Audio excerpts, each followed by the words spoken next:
Mantan Tuan Yang Terutama Yang di-Pertua Negeri Sarawak, Tun Pen Sri Haji Abdul Taib Mahmud, mula dilantik sebagai Ketua Menteri Sarawak yang keempat pada tanggal 25 Mac 1981.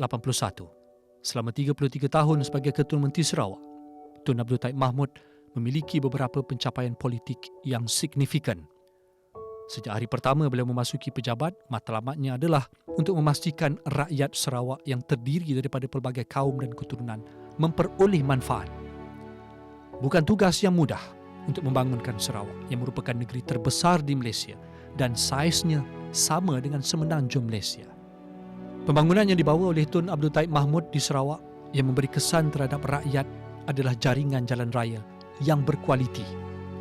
Siapa sangka daerah-daerah terpencil di Sarawak yang dahulunya hanya boleh dilalui dengan menggunakan jalan air, kini telah dapat dihubungkan dengan menggunakan jalan darat.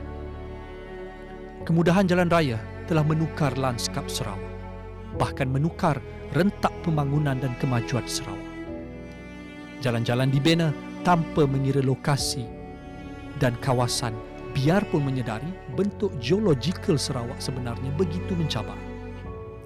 Pembangunan jalan raya di Sarawak, baik dalam bentuk jalan biasa, lebuh raya maupun jalan kampung, menjadi agenda utama demi keselesaan rakyat. Kemudahan sungai yang dahulunya hanya dapat diseberangi dengan perkhidmatan feri, kini sudah dapat direntangi dengan jambatan. Pembinaan jambatan juga dirancang terutamanya di kawasan yang memiliki potensi dari sudut ekonomi. Selain itu, bekalan elektrik juga dilaksanakan bagi memudahkan kehidupan seharian rakyat.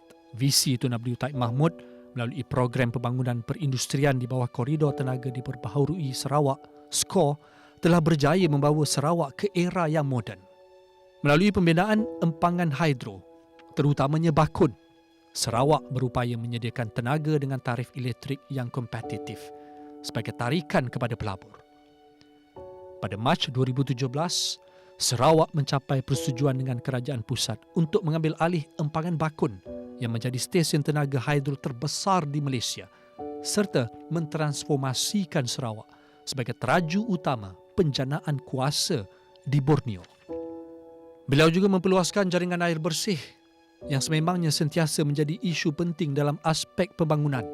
Tun Abdul Taib Mahmud menyasarkan bahawa penduduk di Sarawak mendapat 100% bekalan air bersih menjelang tahun 2030 dan tidak lagi bergantung kepada tangki air dan sumber lain.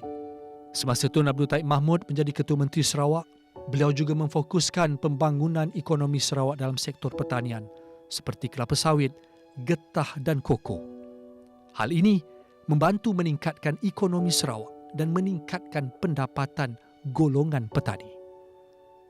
Kejayaan Sarawak di bawah kepimpinan Tun Abdul Taib Mahmud juga boleh dilihat dari sudut kejayaan membangunkan zon-zon perindustrian seperti Samajaya dan Samalaju yang menyediakan peluang pekerjaan kepada ribuan rakyat Sarawak, khususnya golongan belia. Ketegasan beliau menjadi rahsia kejayaan dalam membawa masyarakat pelbagai kaum di Sarawak, terutamanya di pedalaman untuk menyertai arus perdana pembangunan tanpa memberi ruang kepada mana-mana pihak yang cuba merosakkan perpaduan kaum sedia ada. Bukan tugas yang mudah untuk menerajui Sarawak yang daif termasuk populasi dan halangan geografi yang wujud ketika itu. Namun, kita dapat melihat bahawa Sarawak sudah mula maju dan hasrat Tun Abdul Taib Mahmud menjadikan Sarawak negeri paling maju di Malaysia menjelang 2030 pasti menjadi kenyataan.